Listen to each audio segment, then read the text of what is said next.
Coming up on the Angus Report, the supply and demand equation for prime grade cattle. A new research project explores sustainability in the beef business. Cattle feeding trends shed light onto future challenges and opportunities. Early pregnancy detection can improve reproductive efficiency this breeding season. And historic perspective on animal health and antibiotics. We're joined in the studio by Kent Anderson with Zoetis and AGI's Dan Mosier to discuss the predictability power behind GeneMax Advantage and signs of spring at Missouri's Briarwood Farms. This is the Angus Report. Hello and welcome to the Angus Report. I'm Bob Cervera. And I'm Crystal Albers. Our top news this week. The overall quality of the nation's beef cow herd has improved dramatically over the last couple of years, the result of tough decisions during years of drought and herd rebuilding with higher performing genetics in mind. Mark McCulley of Certified Angus Beef reports that the amount of top-grade prime beef product has doubled in recent years, and premiums paid for prime grading cattle are also holding strong. McCulley explains why an eye toward the highest level of quality is achievable for today's Angus producer. We're today up 5 and 6% of all our cattle are grading prime on a national average, but we're finding sets of cattle, herds of cattle, breeders that have, cattlemen that have focused on that target that are able to achieve 30 and 40 and 50% prime. So levels that we really never thought were possible before, with today's genetics certainly are. When cattlemen sell on a grid, it's not uncommon at all to see $10 up to times of the year or years that we've seen $30 per hundredweight premium. So take that $30 times a 900-pound carcass. There's close to a $270 premium over choice that might be out there for a prime grading carcass. We've doubled the amount of prime product that we've put out there over the last handful of years, and in fact we've seen the spreads and the premiums stay just as big as they have been. It's one of those situations where I think as we grow supply, we have an opportunity to grow demand right along with it. Visit cabpartners.com for more information on reaching prime or high-quality beef targets within your operation. Defining and improving sustainability in the beef cattle business is a top priority for the industry moving forward and is now the focus of a new national research project. McDonald's, Tyson Foods, the Samuel Roberts Noble Foundation, Beef Marketing Group, and Golden State Foods recently announced the 2-year pilot project that will seek methods to improve sustainability across the entire value chain, test metrics established by the U.S. Roundtable for Sustainable Beef, and explore scalable solutions that could be applicable to nationwide beef producers. The Noble Foundation will coordinate and provide project management services for the overall project. Visit the Noble Foundation online to learn more. The current state of cattle feeding and certain trends might offer a glimpse of what lies ahead, at least in the near future.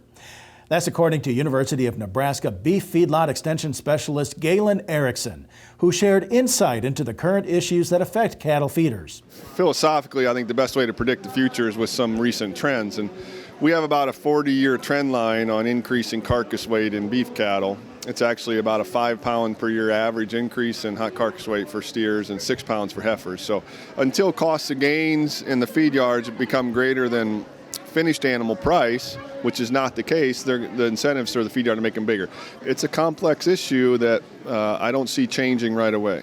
Read more from Erickson's presentation during the recent Cattle Industry Convention online at angus.media. A large number of cow-calf producers have launched enterprises or expanded existing operations by leasing cows, a common arrangement where both parties receive a predetermined share of proceeds from the sale of calves born to the cows. This share deal is potentially the fairest because the lease payment fluctuates with calf prices. In an Angus Journal feature article, Skip Marland, a Nebraska rancher, land appraiser, and real estate broker, says the share concept can also be used for figuring fair pasture rental rates, which are equitable for both the landlord and the tenant. Pasture rents followed calf prices as they went up fast, Marland said. Calf prices came down fast too, but rents are coming down much slower. He offered 5 key components for determining pasture rental rates. They are the carrying capacity of the grazing resource, calf value, agreed upon percent share of calf sale income, landlord costs or real estate tax increases and property maintenance, and reported rental rates for comparison. Visit the newsroom at angus.media to read more on this new formula story from the February Angus Journal. Once breeding season begins, how do you confirm whether or not your reproductive program is successful? Implementing a proven test for pregnancy diagnosis can be critical when it comes to maximizing reproductive efficiency within the herd. Kai Fowler with the University of Tennessee explains that identifying pregnant cows early and managing those that remain open is an important step in today's calf market. So if you look at the USDA data, only about 20% of herds utilize any type of pregnancy diagnosis on their herd. And rectal palpation, ultrasound, and blood-based pregnancy testing are all proven effective methods of pregnancy diagnosis in cattle. And so I think the most important thing is it doesn't matter which one of those you use, but use some sort of pregnancy diagnosis, especially in the market we're in today where, when you're looking at trying to get animals to calve early in the breeding season, it's highly critical that we figure out which one of our animals are pregnant and get rid of the ones that are open at the end of the breeding season. We go now to Jenna McCrell for a look at the Angus headlines you need to know this week. Collecting foot scores on your Angus herd could be an easier process than you might think.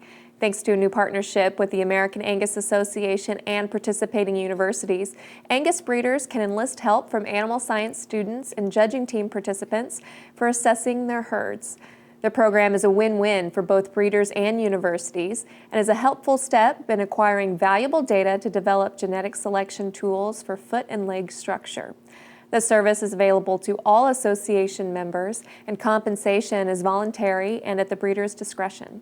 Visit angus.org for more information on participating universities and how you can get started evaluating structure for your cattle.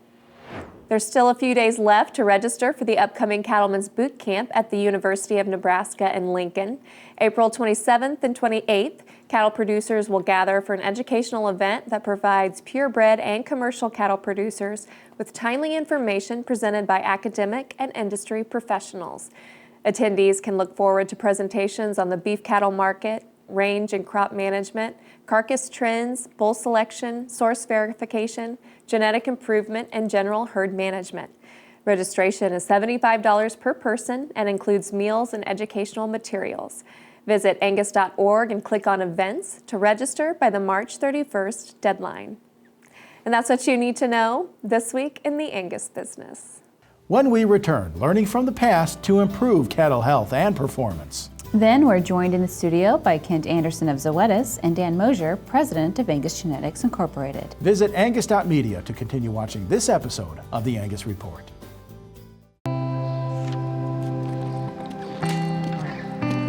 This isn't a 9-to-5 job. So when you check the pens one last time, put away the tools, and make sure everything's ready to hand off to the night crew. It's not the clock that tells you the day is over. It's the confidence of knowing you got it right. It's having one less thing to worry about when the sun goes down. So when you see the signs of BRD, choose confidence. Choose Zuprevo from Merck Animal Health. Talk to your veterinarian about Zuprevo for BRD treatment.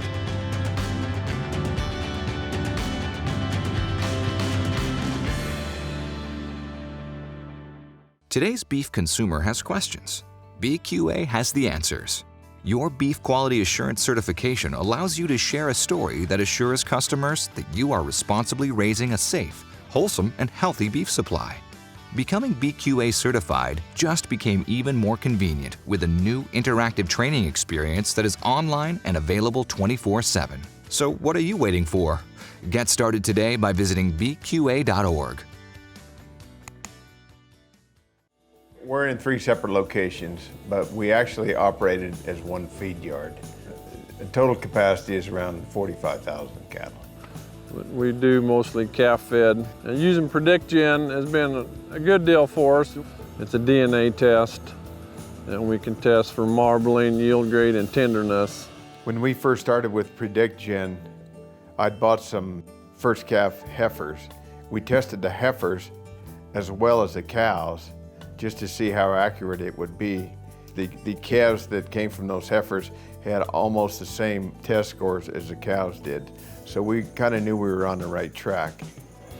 When we're going from ranch to rail, we want to have the best product out there.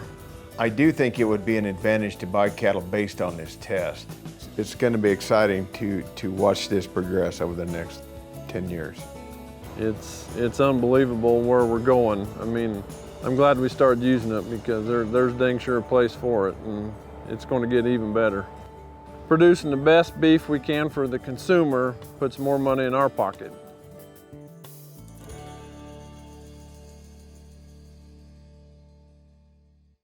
Did you know that your checkoff works to grow demand for U.S. beef in more than 80 countries?